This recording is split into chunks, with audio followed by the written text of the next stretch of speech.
This is How We Doing It, a podcast about resilience. Join me, your host, Howie Craw, as I explore the true stories of those who have been knocked down by life's biggest challenges and despite insurmountable odds, went on to achieve great success in both life and business. Become a master of resilience, and you'll see that anything is possible.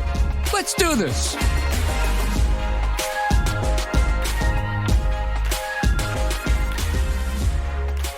Hi, everybody. It's the How We Doing It podcast, and I'm your host, Howie Craw. Today, I am honored to have my guest, Kinsey Grant. It's strange circumstances how we met, but they're great because Kinsey is involved with one of my favorite morning reads called Morning Brew. And she is their business editor who has been writing incredible articles for the last year and a half to over 1.5 million subscribers. As the Brew's business editor, Kinsey eats, breathes, and sleeps finance news. And now, on September 24th, or right around there, she launched a podcast called Business Casual.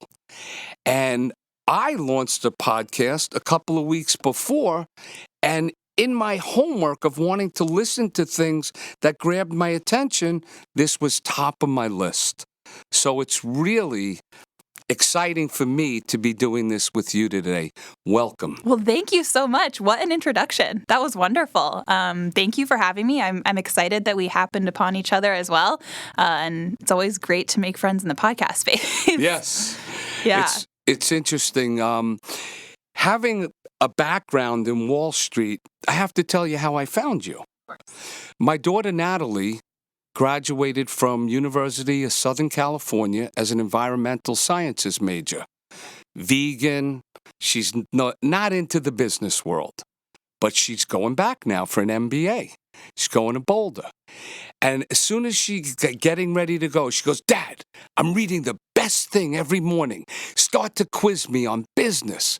And I'm like rolling my eyes. I go, "What are you reading, Natalie?" Thinking it's going to be about the environment.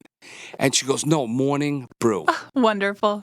That's awesome. I hope that she got all of the answers right when you did quiz her. Absolutely. Perfect. That's She exactly does. what we want. Yes, every day I make sure she's still reading it. But what happened at that point, I subscribed. And my background a little bit is that I left traditional Wall Street in 2002, but then left again from having my own hedge fund in September of 2018. And I kind of disconnected. I lived a long career tied. I always like to say the news was like intravenous to me. Right. You were right there. And I had enough of it. CNBC 24/7, it was the Wall Street Journal, Barron, Saturday morning, getting it first thing. And I gave up until I got Morning Brew back in my life. That's good to hear. No, but it's amazing how this one email lets me be aware of what's going on. Yeah, I think that's part of the, the value of Morning Brew is that it's not like Barron's. It's not like the Wall Street Journal. It's easier to read. First of all, it's way shorter.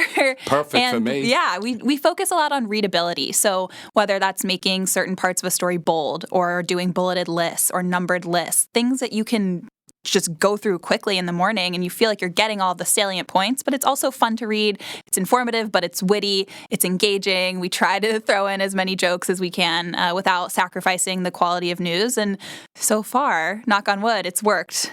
So how does somebody like you from Florida, Yes. who finds their way to school in Virginia, Washington and Lee. Go Generals. Oh, yeah. And how do you find your way into the world of finance? Because I'm looking at you here in New York City. You easily could be a fashion editor, a foodie, or maybe science or arts. How do you find your way to business? It's really interesting. So I feel like one of the best parts of being young and in New York is that you really can do anything. I could have done any of those things you just mentioned. Is there a song like that? I think Frank Sinatra? There must be, yeah. Something like that. I won't sing it. I'll spare everybody singing it. But I growing up, as every child does, they wanted to be a vet and then realized that's ridiculous. I could not handle it. And I actually anchored my morning news show in the 5th grade. Just because I like to act, I like to be in front of the camera, and that was my first taste of journalism, quote unquote journalism. Do we have any video? I'm sure there's a reel somewhere. I pray no one digs it up. But I remember one day doing it. It was pajama day in 5th grade, and I did the news in my pajamas, and that was maybe one of my best shows yet. But we're going to try and find that, Kinsey. I wanted to do journalism from that point on. I'd always been interested in writing, and that was sort of a natural fit for me. I liked talking to people. I liked learning new things, and the overlap between my writing skills and the interpersonal skills I had just sort of lent itself naturally to journalism. So I knew I wanted to major in journalism. Where that was a bigger question. I actually happened upon WNL by chance. My neighbor went there, and I went to visit. I was friends with his little sister, and we went to visit, and we loved it, and I got a scholarship, and that was the end. I spent 4 years there, but thought I was going to study politics. It's kind of what my family is into. My dad was in politics, so that was a natural, place I would fall in all of the majors, was a politics and a journalism major. I spent a summer in D.C. and realized it was not for me. Much more of a New Yorker. And I took a business reporting class, and then that was it for me. I knew that was what I wanted to do. I felt like I was making more of an impact and could really make it clear to people how business was impacting more than just the people on Wall Street, that it was in small town Lexington, Virginia, taking a business reporting class. I was covering earnings and stocks and things like that, but there was so many ways to make sure that the people on Main Street felt like it mattered to them, and I loved it. And so I just ran with it, and here I am. So a business class. So I think the thing that I just heard was that in 5th grade, you knew what you wanted to do. I'm lucky because I felt like I had a calling, and I know not everybody has that. So I'm fortunate that happened to me, but it was, I guess, kind of chance. My parents put me in acting classes when I was younger, and ended up in front of a camera. But when you say that you had a calling and many people don't, I think a lot of people probably do. I don't know your family, but they immediately supported you. Definitely. They immediately said, wow, that's what Kinsey likes to do. And I can't imagine it's easy for parents to hear that their child wants to be a journalism major. I had more than one teacher in high school, when I said that that's what I was pursuing professionally, say, you're never going to make any money. You're never going to get a job. Why work in media? So, thankfully, my parents always supported me, and my family did as well. But it's not always been easy. People say it's a terrible choice. Why would you ever major in that? But made it work. What I like to think from what I just heard is, how we doing it's all about resiliency. People told you along the way it wasn't the right thing for you to do. And you know what you did? You kept doing it. Did it anyway, yeah. And look where we are today. You're just beginning your career. Yeah, my mom loves to tell the story. My headmaster at my high school, this was before I even went to college, when he heard that I wanted to pursue journalism, pulled her aside in school pickup and said that it was a terrible idea. And she loves now to say that, maybe it wasn't such a terrible idea. Isn't that great? So, that's the thing that we always love to talk about. Now, this is 2019 right now, and you've been, at this for a few years. And when I mark things like crashes, the big thing was the housing bubble in 2008 that took my old firm, Lehman Brothers, down. So here you are. Do you remember? Do you have memories of where you were, if you were even paying attention to that? I wish that I had paid more attention. I was still in school, obviously, and I was always a voracious news consumer. So I always knew what was going on in the world. My family has always been big on talking about news at the dinner table, at breakfast, anything like that. But I think I maybe missed some of the bigger picture impacts when it was happening, because I was focused on, dance practice and going to football games. And I think had I paid a little more closer attention, I would have maybe not been so blindsided entering into the actual world of covering finance and covering business 5-10 years later.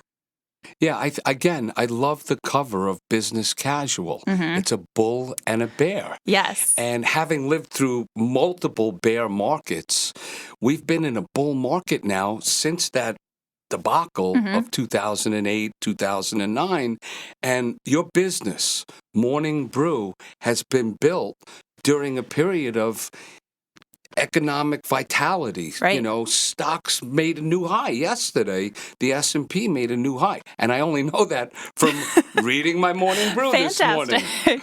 Yeah. It's something to obviously to think about a lot, that we were born in a really robust period in the history of this bull market. Morning Brew was originally founded in 2015. And since then, things have been pretty fantastic. But that's, part of why Morning Brew has approached growth in a sort of slow but steady way.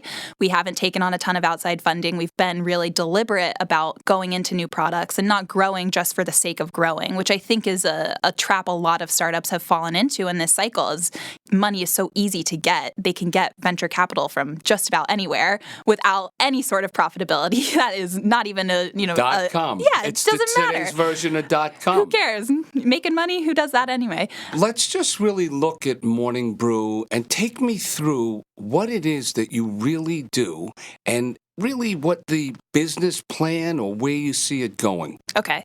So it goes all the way back to 2015. Our two co-founders were students at the University of Michigan, and they were helping some of their fellow students get ready for job interviews, primarily in finance and banking. And they realized that one of the first questions that you get asked in an interview, and I've had this experience myself, is what kind of news do you consume? Where do you get your news? And so many people, and I'm also guilty of this, say I read the Wall Street Journal. Nobody reads the Wall Street Journal cover to cover. There's no way you can and also be a student and also be a normal functioning social person. It's too dry, it's too dense, and frankly, it's a little boring. So Alex, one of our co-founders, decided to do something about it. So they created a newsletter that took the news and made it far more digestible, far more interesting and engaging for a younger audience. It started as a PDF that went out to a couple hundred emails at the University of Michigan, and from there it just kind of went supersonic. It started to pick up traction on other college campuses, which is how I actually heard about it for the first time.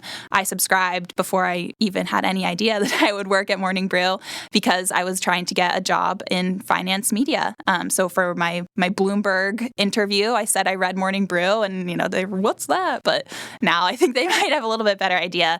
But since then, it's been a ton of really incredible growth in the last, it started as just the one newsletter, and in the last year we've launched 2 industry-specific newsletters. So we launched our emerging tech newsletter in March, and then our retail newsletter in June. And then, as you said earlier, in September, our first venture into audio, which is the Business Casual podcast. And from here on out, it's more incredible growth as we go. So that's new newsletters, new podcasts, growing the team a ton. I was employee 5 on the team, and I think by the end of the year we'll be closer to 30, and that's been in just a year and a half. So yeah, I had the pleasure of coming into your office. It was a really great vibe in there. Yeah, it's really everybody fun. Eating news and digesting it and spitting it out in a way for the world to understand. Right. So some of the things I'd like to ask you, because you've had amazing guests on. Yes. You've had really titans of industry on. Oh, yeah. One better than the next. What's your feel on retail? I'd love to pick your brain a little Sure. bit, because as I walk around the streets of New York, some call it an apocalypse, right? Mm-hmm. I mean, some of the greatest locations. I mean, how many banks do you need? How many urgent medical care facilities? What happened to great, good old retailing? So what's your take? Yeah, so I edit the retail newsletter, so I have a lot of strong opinions. I think New York is a really unique situation in that the real estate is so expensive that where I live in the West Village, there are so many open storefronts, because even if these companies are ready to pay and they have all sorts of great cash flows, they just can't afford some of the real estate here, and that's really tough. But I think there are certain parts of New York that are a huge testament to the value of in-person brick and mortar retail. These direct-to-consumer companies have kind of taken over a couple of blocks in Soho that are all their first, right? Exactly. Mattress, it's Casper mattresses, Allbirds, all of these different stores away, right? All these incredible brands that have sort of their entire DNA has been online. They've never once had to interact with a person in face-to-face interaction. But then you see, hey, there's only so much you can learn about a suitcase or a mattress by looking at it online. You want to interact with it. You want to feel it with your hands. And it makes me think in some ways that, retail might not be totally dead yet. But can a way make it in the malls across America? And that's the big question. I think that, to me, there are two parts of the conversation about the future of retail. There's the future of retail, and then there's the future of malls.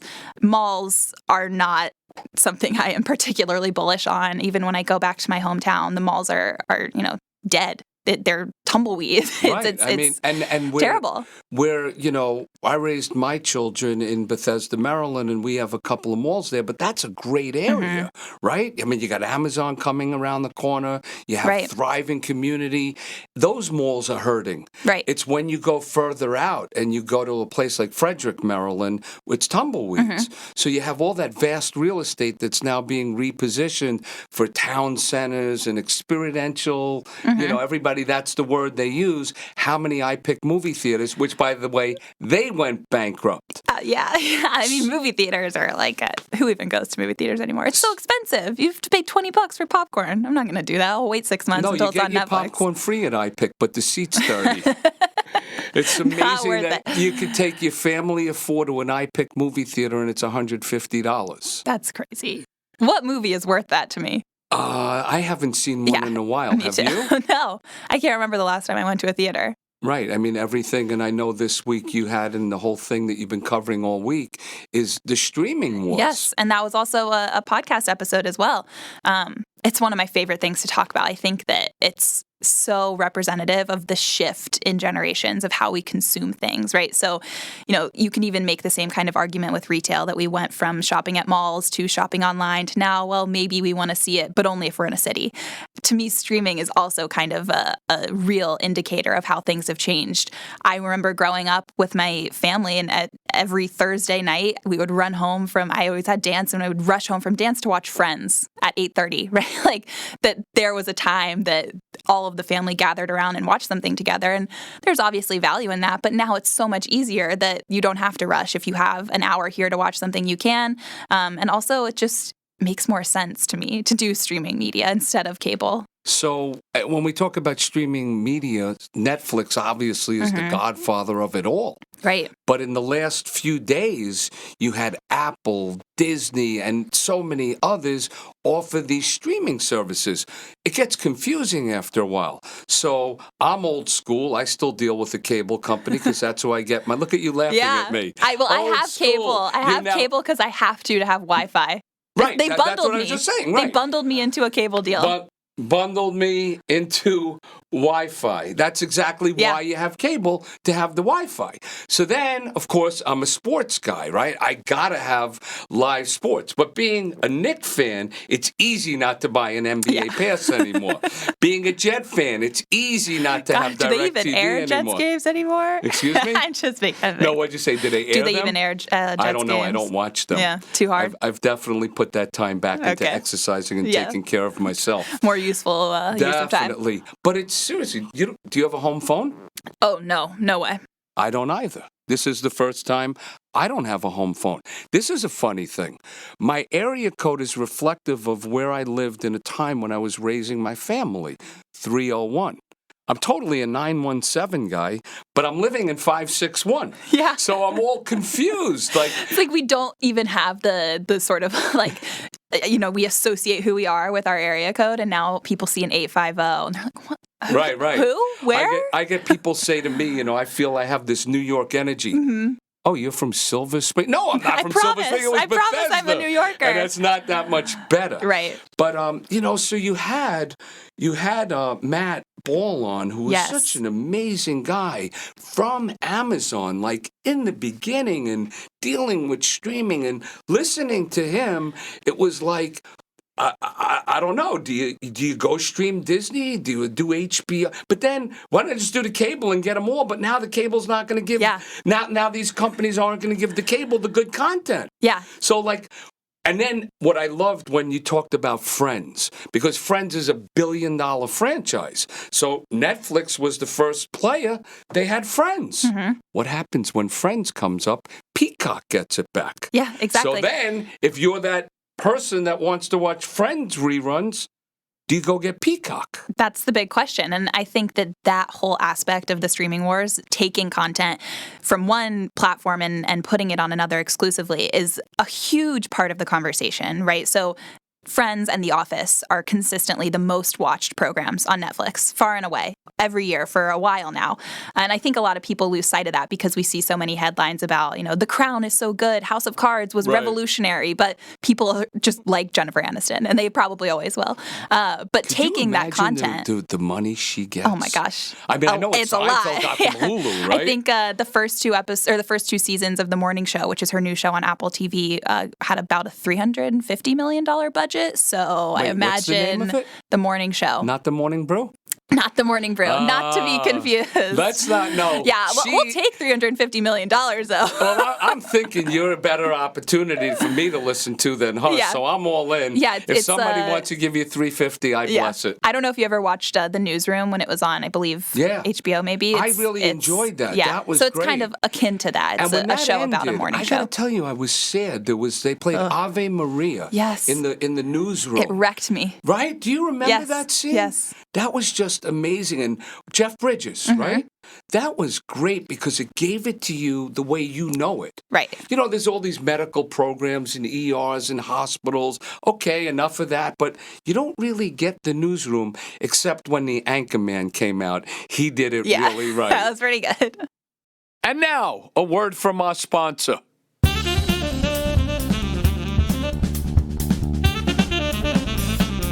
I would like to thank everybody over at Cruzport Conference Center and offices. See, they offer state-of-the-art meeting spaces in the heart of sunny Fort Lauderdale, just minutes from the beach, real close to the Fort Lauderdale International Airport and Port Everglades.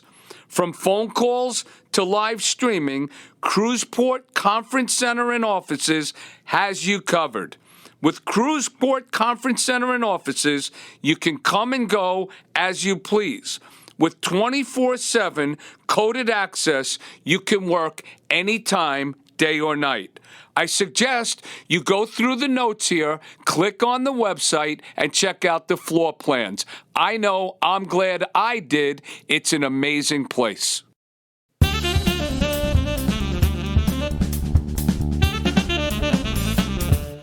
And now, back to our show. So, Kinsey, as we talk about the change, I mean, here we are. We're talking retail. We're talking streaming. There's so many things. Yeah, the common denominator is always change. Yeah, you're guaranteed shifts. Change. So, the newsroom, we just talked about it. The newsroom is changing. How do you keep up with it? How do you survive and thrive in a period of so much change? It's been a really, really interesting couple of years. I previously worked in a newsroom that within the first 6 months of me being there, half of the newsroom was laid off. And I was actually out covering a conference the day that happened, and I came back and everybody was gone. So I kind of experienced for the first time firsthand that this isn't necessarily a guarantee. You're not always going to have the job that you expect to have tomorrow, 6 months from now, a year from now. That the best way to kind of navigate that is rolling with the punches as best as you can and working really, really hard to make yourself indispensable in a newsroom, because these newsrooms are going through tectonic shifts, right? So we have, there was the pivot to video that never actually worked out. And that, believe it or not, is a big part of why so many people that one day in my old newsroom got laid off, is they were a lot of people who were hired to create video content that never really took off like Facebook told all of these media companies that it would. It was one change to an algorithm that changed so many people's lives. So that a company like Facebook has the power to do something like that reverberates throughout media, not just in my newsroom, in every newsroom, is really alarming. But, the way that you weather that is just making yourself work that much harder, trying to be the best news reporter or aggregator or writer or whatever you are that you possibly can be, because there's always going to be a next shift.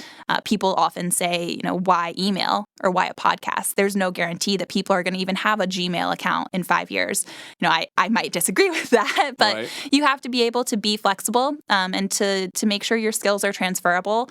I think that's part of the reason why good journalists become good journalists is they're willing to change. You're never going to have the New York Times of the 1950s. That's just not going to be reality anymore.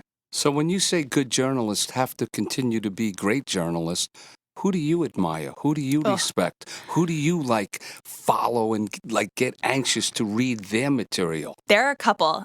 So everybody at Morning Brew knows that I am a huge fan of Gia Tolentino. I recently read her book, Trick Mirror. It's a book of essays that I highly recommend to anybody, not just a 20-something, anybody who feels like they are going through change in their life. It was transformative for me. She also writes incredible work for The New Yorker. I love to follow David Wallace Wells. He covers climate change, and his pieces are, I don't want to call them alarming, but it really puts things in realistic terms. And to me, that's something I admire greatly. He's written a couple pieces that have gone viral about climate change. Do you want me to keep going? No, I mean, I'm just, yesterday I couldn't stop reading about Venice. Mm-hmm. I mean, it is so sad. Have you visited there? I have not visited, but we wrote about it in Morning Brew, and the pictures, we were going through Getty trying to pick a photo that we felt best represented what was happening, and it was heartbreaking. Heartbreaking. Yeah. I mean, it is so sad to think that one of the greatest treasures that you can go visit is sinking. Mm-hmm. And I think it has something to do with climate change. So does the mayor. Does. Right. Yeah. But that's why I think we need good journalism that might make us feel a little uncomfortable when we're reading it, but you need someone to say that to you, to say this is the effect of climate change or this is the effect of XYZ, whatever you're covering, to be honest and to be open about the impacts of things that are going on around you, because sugar-coated news does nothing for anybody. And at Morning Brew, we like to make it entertaining and make it fun, and we crack jokes every now and then, but at the end of the day, it's serious. It's news, and it's serious news. So the thing with climate change, and I'm looking forward, I'm having Seth Goldman on in the next couple of weeks, and Seth is part of the Beyond Meat movement, and that was born out of Ethan Brown realizing that climate change was happening from the meat industry. So it's these type of leaders, and when you say honest journalism, I just got back from being in Cuba. So when I think about... Not exactly a haven for honest journalism. Right. And it's really, this is the greatest country in the world. So when we have people like you that are young, that are devouring news, like I started out in the beginning, you eat, drink, breathe, and live business news. So as a result of that, business goes so much deeper. It has to do with climate change. It has to do with employment, fair trade. I mean, we could go on and on. Currencies and, stocks are just one thing. Totally. And that, a good stock doesn't mean a good company. A bad stock doesn't mean a bad company, which would take me to, what's your take on IPOs these days? Oh, man, this is a big one. So I love the event of IPOs. Our office is right by the exchange, so we love to celebrate IPOs. We have these tailgates, and they're really fun. But I think that, the current landscape for IPOs is probably one that we won't see for quite some time, and that I'm sort of unexpected for me, and I obviously haven't been covering IPOs for all that long, but these companies are languishing in private markets, right? They are loving all of the money they can get. Staying private for 10, 12 years when they're a $40 billion company is totally preposterous in many senses. And then, you come to the public markets and you realize that's not reality. It's fun. Silicon Valley has tons of money and lots of innovation and great tech and great talent, but it's not realistic. You're not having to convince someone who manages a retirement account in Oklahoma of anything when you're Uber until you come to the public market. After you raise all of that money, you only get so far. You have to convince people of your value beyond just a path to profitability. You need something, tangible, something people can latch onto. And that's why people buy stock for the most part. It's been crazy to see some of these really high-flying companies that I've been excited about, companies that I feel are, really representative of this next generation tech. And then they come to the public markets and it's a flop. It's a flop because it's been so priced for perfection. Exactly. And there's never been a period in the history of time where capital is so readily thrown at these companies. Right. But perfection is a tough word because these companies don't have to be perfect. A public company is not a perfect company, but you have to at least establish some sort of standard, some sort of groundwork to explain, here's how I'm going to become a perfect company. Here's what I want to do. And that's how you convince people. But, you see these companies like Uber and Lyft and Pinterest for a while there too that everybody was so disappointed in. I was myself. You write about them all summer and then they go public and you're like, no, come on. I wanted this to be great. Right. I wanted a story to write here. But I think it's really important to keep in mind, and this is something I harp on a lot, especially as part of this generation, like you mentioned before, that only knows green, never have experienced a bear market, that one bad month, one bad summer, one bad first 6 months of being public does not a bad company make. So, Uber maybe is a bad example because they have maybe some more deep-seated issues than just a capital markets. But, there's a long journey ahead for these public companies. It's not just the first year. You theoretically invest to hold. So I think the IPO market right now is, it's honest, but it's also people are quick to judge.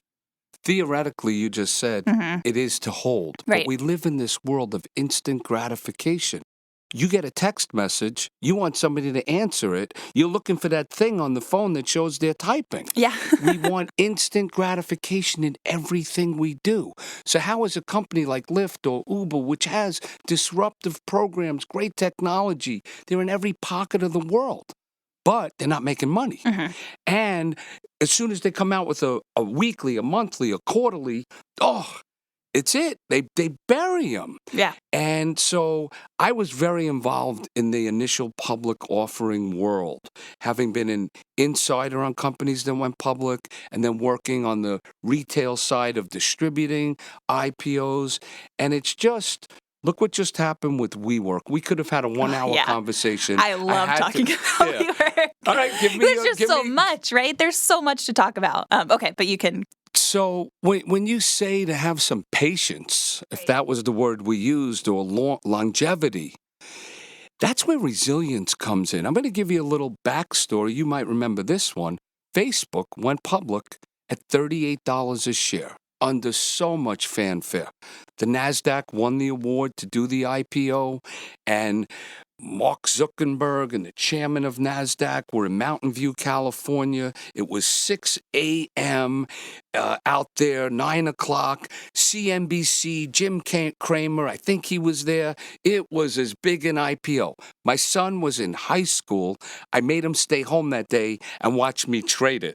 So there he was on the couch, and That's incredible. Right, but he was like a little impatient, right? Right. And I'm like, don't worry, it'll open by 9:35, 9:40, 10 o'clock it didn't open, 11 o'clock it didn't open, 12 o'clock they had glitches. The biggest event, new issue.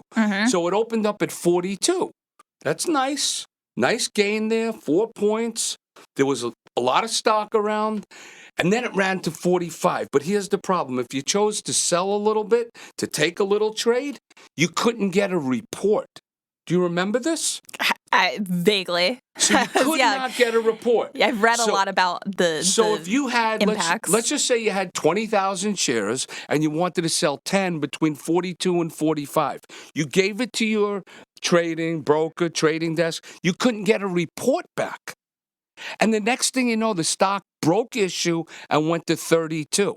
So am I long? Do I have it? Did I make a profit? Or am I down?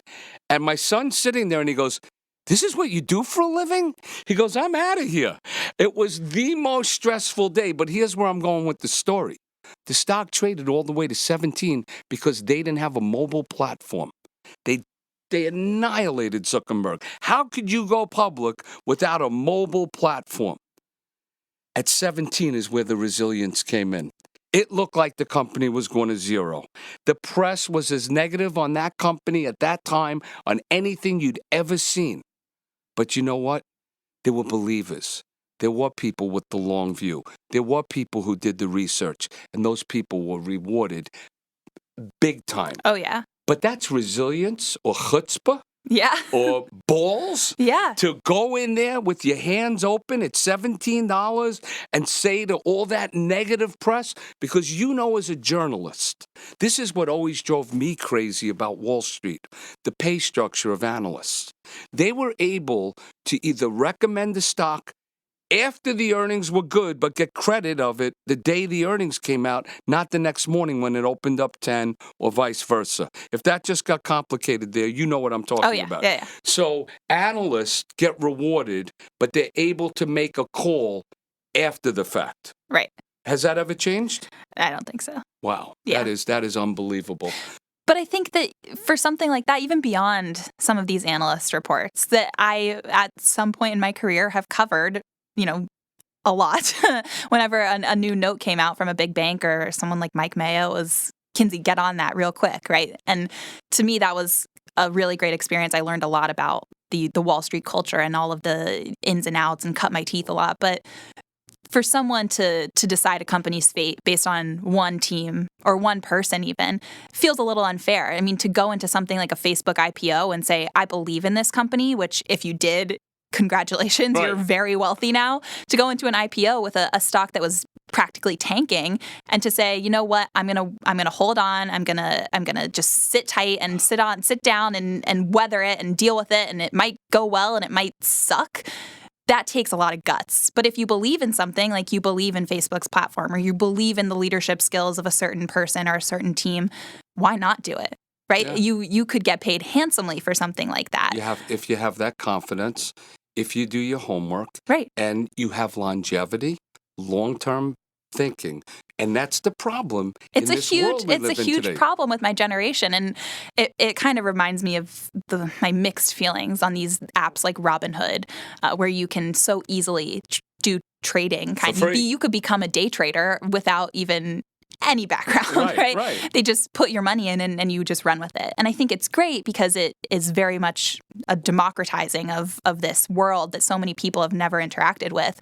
But at the same time, I don't think it does a ton to breed the long-term view that my generation is so often lacking. And it's tough because we have developed this sort of addiction to instant gratification, whether that's social media or what have you. I'm not sure what the cause is, but it's always been something that my generation has sort of relied on, is that we get what we want and we get it now. And if we don't like something, we get rid of it. We can't cancel culture, right? And that's not a good thing in the long term. I like that, the cancel culture. It's true because when we did things, we made longer commitments. Mm-hmm. And everything now is you don't own anything. It's Airbnb, it's Uber, it's Lyft. And you could probably tell me 10 more apps that are sharing apps in the sharing economy. And it's like, oh, I need a car. Boom, you hit my phone and a car gets delivered. It takes too much time to hail a cab, right? Right. I need to do it on my phone. I need to do it on my phone. And then with all the food apps and that the whole delivery was. But I will tell you that your first podcast, which was the one about the joke of break up the monopolies. Right, breaking up big tech, yeah. I lived through the breakup of AT&T, and then they put it back together again. Yeah. Then they broke it up again.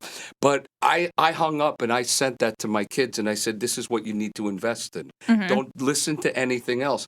And the line that somebody on one of your podcasts said, or maybe you say it is, the only investment advice you will ever need. I don't know if that's your tagline. Yeah, it was Scott Galloway. Yeah, and I just love that because seriously, I'm listening to a lot of podcasts. I'm trying to get better at my craft. In terms of interviewers, I love Howard Stern's interviews. Don't have to listen to his radio show. Very talented. His interviews are incredible, and I aspire to get better at what I'm doing. I'm not just saying this to you because we're sitting here in my favorite city in the world. Your podcast is so on point for what needs to be known about business in a way, when you talked about the trade tariffs, wow. Thank you. I even because it's confusing. I turn the TV on, Trump says, we're putting $25 billion on plastics. China says, we're going $40 billion. And I'm like, what did that really mean? And when you had him on, he was amazing. I mean, he did such a great job. That was Downtown Josh Brown. Yes, Downtown Josh Brown. Right. So thank you. I mean, that's part of why I believe so much in the podcasting space in general, but more specifically in what we're doing with Business Casual, is because we are inundated with news and with headlines and with people telling you what to do. But it's really, really hard to figure out what's good and what's bad.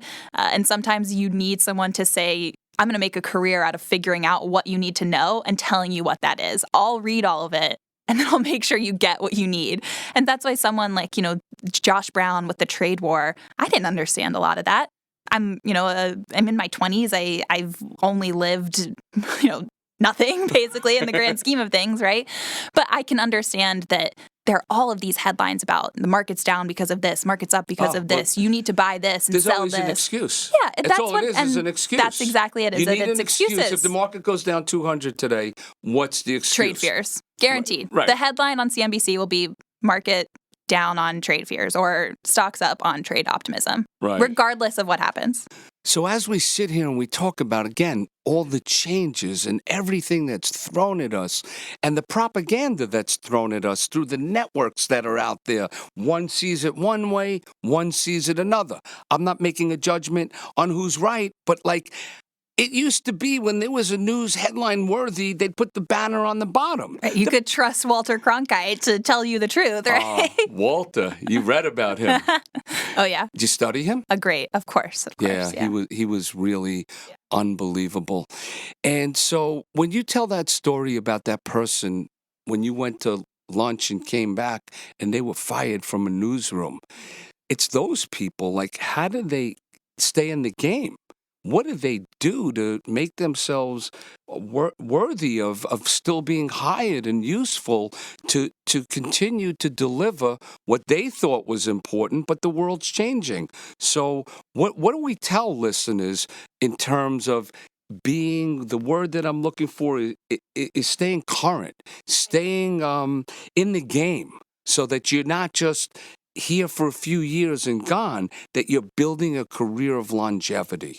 I think it's establishing from the very first job you have, the very first day you're doing something new, establishing a mentality of, this is what I'm doing right now, but it's okay if this isn't what I'm doing 6 months from now. So even in the last few years that I've been covering business news, there have been tremendous changes and tremendous differences between day one of my professional life and this day.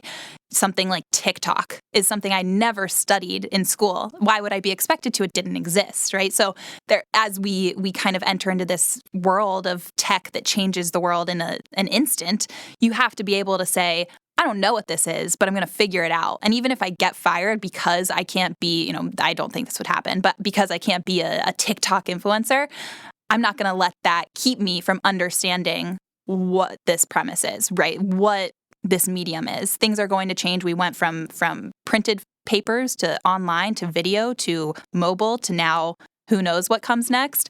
I write an email and I do a podcast, and I love doing both of those things. But I think that the mentality that I've tried to keep doing all of these weird things that I never thought I would be doing 5 years ago is I might not be doing it in 6 months. And that's okay. I'll learn how to do something different. If I have to learn how to go back and, use a printing press, so be it. Here we are as the Dow is almost at a record high, or the S&P is, and this might not air for a few weeks. We always had a line. A bull market is nothing more than climbing a wall of worry. Yeah. What are you worried about? Oh, gosh. In markets specifically, or what keeps me up at night? What keeps you up at night? Gosh, I think the biggest problem that I feel like there's a lack of actually actionable insight right now is climate change. Like we talked about, that is something that terrifies me. I think terrifies a lot of people in my generation because, 50 years from now, the world's not going to look the way it looks. And that's terrifying to me. I think maybe more professionally focused and more so what I do covering business media is probably the whole idea of markets coverage as it exists today is incredibly troubling to me. That, like we talked about before, that we have, market climbs on X and falls on Y, and those things might not be related in any way, shape, or form, but people are losing money and making money off of those headlines. And that is really terrifying to me. We recently took stock prices out of Morning Brew. So we used to include the stock movement for every time we mentioned a company in a story, would say what the stock did that day. we decided to take that out because we felt like it kind of bred this sort of short-term mindset like we talked about before.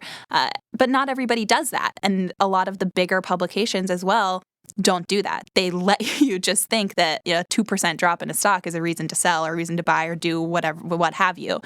So to me, the attitude of how people cover markets in today's media world is scary. And I don't know that there's a fix for it because people love to read markets coverage. It's almost like the weather. Like when I was doing when I anchored the TV show in my college, weather was always the most watched segment because people are just interested in it.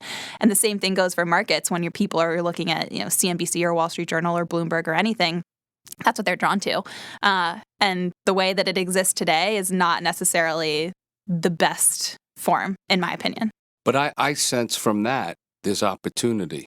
And I think what you're doing, you're in that right place. The fact that you took the stock prices out, I did notice that. I don't know where, but it used to be if a stock you would put it was up $2 or down $2. Then they went to percentages. So it always seemed like, it didn't get killed as much or it didn't go up as much because it was a $200 stock and it moved 1.5%. It wasn't a big. But if it said it was down $3, it sounded worse. Mm-hmm. So I commend you for doing those type of things. And I think that that's taking some of the sensationalism out of it. Yeah, and I think that I need to take a moment to recognize the platform that I have working at Morning Brew. Not everybody gets to write an email that goes to over 1.5 million people. That we have a platform and we've established ourselves as a reliable source of news that we should be able to decide we don't think that this is serving our readers in the best possible way and make a decision that some people might disagree with, but that we feel in our bones is the right thing to do. And of course, we'll still say, if a stock is down 20%, that's newsworthy. We'll put that in the newsletter. But to say that, Facebook stock dropped 1% on some headline is not what we want to do. As I'm looking at you, I'm thinking of the responsibility that you carry. 1.5 million readers wake up to you. And they read what you write. Now, I know there's people helping you, but you have a final decision. That's a big responsibility in putting these reports out. Yeah. So the diligence that you do behind the scenes when you do write about XYZ, it's big. Yeah, our team, our entire team works incredibly hard. But speaking from an editorial point of view, the people that I work with and write with on a daily basis are incredibly accountable for what we put out there. So we have to be able to defend every single word that goes in that newsletter. And it's a huge responsibility, but it's also really, really gratifying, I think. And it's an incredible opportunity to be able to have this sort of voice. But it's hard because with an email, once you set that email and you send it out, there's no way to take it back. With a website, you can hop in and do a quick edit, and that's fine. But with an email, once it's out, and there's nothing you can do to change it. But that's part of why I wanted to work at Morning Brew. I was craving that sort of accountability, that people would rely on what I was doing, and that what I was doing actually mattered in someone's day instead of just sort of shouting into the void, for lack of a better turn of phrase, that kind of felt like was so much of the coverage that I was previously doing. That's great. I mean, I know I get it somewhere around 6 a.m. When does the send button get hit? Well, that depends. Usually, do you sleep? I mean, what's your life look like? It's interesting. A lot of people expected that the day starts for us at like 2 a.m. and that we write before it goes out. We do not, which I'm grateful for. I have a relatively normal life. We usually start writing the day before a newsletter goes out around 1 p.m. or so, and then we'll write until 5 or 6, and then go through a really rigorous fact-checking process and editing process, read a lot of test emails to see what it looks like, make sure everything is in working order. Usually we set the email to go out the next morning around 7:30 or 8 p.m. Right, but you mean 7:30, 8 p.m. the night before it goes out. And then if something breaks, news can break. Right, we usually are kind of all on call a little bit until we go to bed to see if anything big is going to break overnight. If it's something like an election or a trade summit, of course, we'll stay up and make it work. But typically it's the night before. Great. Well, I could talk to you all day because I think that you're the new Wall Street. I represent old Wall Street, even though I'm young. Yes. Right? It's just, I experienced it a few decades ago. So there's a way that we looked at it, and there's a way that you're looking at it. And I think there has to be a medium. And I think what you're delivering is spot on in giving my audience that medium, because the friends, I still have so many of them that work on the street. And when I told them that this is what I read these days, they're all enjoying it. They all have thanked me for that. So what I want to do with you is I want this relationship to continue, and I want to come back. I don't know when that will happen, but there will be a correction. And I hope it never happens, and I hope it's a long time from now. But this smile that you have on your face with these people who want to come on and tell their stories, it'll change, but it'll that's where resilience is going to come in. Exactly. And that's, if I could leave you with some Howie doing it, Howieisms, is that's when you dig down your deepest. And that's where the opportunities lie. Anybody could buy a stock when it goes from 100 to 200. When it goes from 200 to 20, that's where all the courage comes in. That's where you got to do your homework. Those opportunities will be there, both for you and Josh. You guys will be able to make major opportunities, because these unicorns, there's hundreds or thousands of them. They're not going to be unicorns. So keep doing what you're doing. And I don't have a wheel to spin, but I got a few questions for you. Okay. I am dying to see your wheel, because somebody blew it and said, Kinsey, it's on your phone. Yes, it is on my phone. I'm thinking it's at an amusement park with teddy bears and this big wheel. The Wheel of Fortune at the end of our podcast is actually just an app on my phone. But see that? Yeah. Me, I'm building a kids stand. These days, right? I'm bringing in a big wheel with the cards on it. We wanted a real life wheel, but we figured out this was a lot easier. I have friends that still make that. Yeah. They're hanging on. They're still making wheels. But so here's some simple questions. Okay. New York City, my favorite food, pizza. Do you have a pizza place? I have an incredibly strong opinion on this, and my producer Josh is laughing. I know that Joe's Pizza is often considered the best pizza in New York. I disagree. Okay. I do not think that Joe's is the best pizza. I think that Bleecker Street Pizza is my favorite. So I can't believe this, but I was here last week and I went to Joe's. Mm-hmm. It was late, and a lot of times Bleecker Street still has Italian ices. Yeah. So their vanilla chip Italian ices are great. So I'm like, you know what? I'm going to walk up to Bleecker Street for some Italian ices. I go in there. I haven't had a slice of Bleecker Street in years.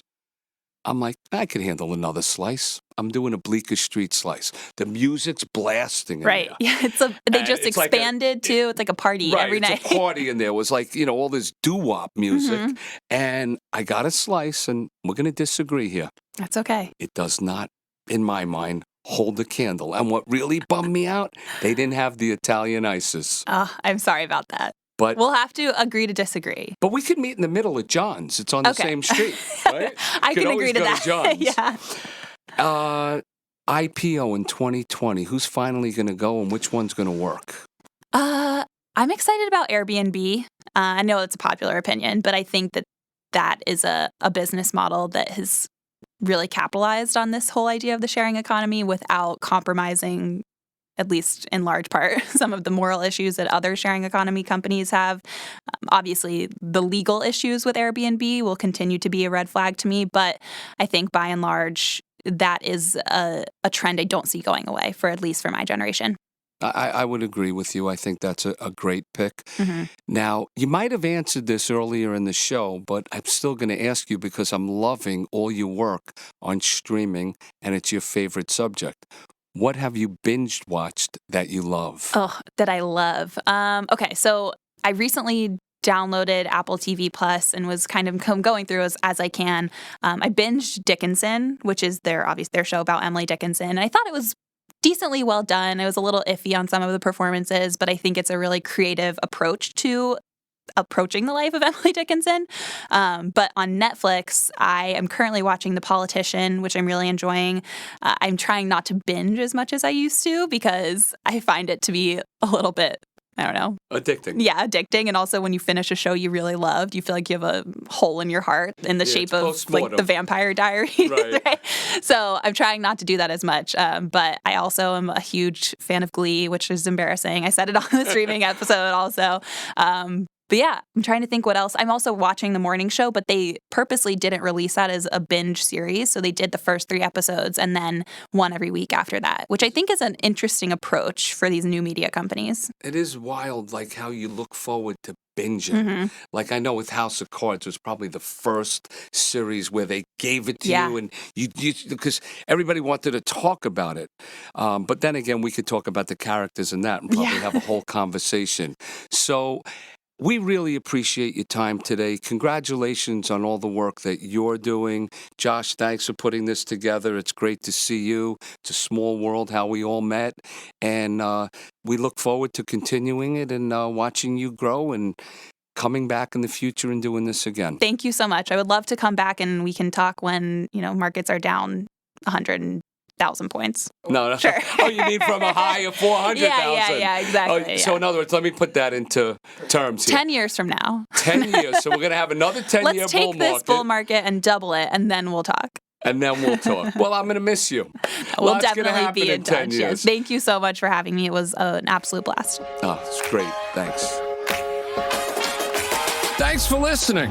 If you enjoyed today's episode of How We Doing It, hit the subscribe button so future episodes are automatically downloaded directly to your device. And if you want access to today's show notes, including links to all the resources mentioned, visit howwedoinit.com. That's HOWIEDOINIT.com. Until next time, stay resilient and keep pushing forward.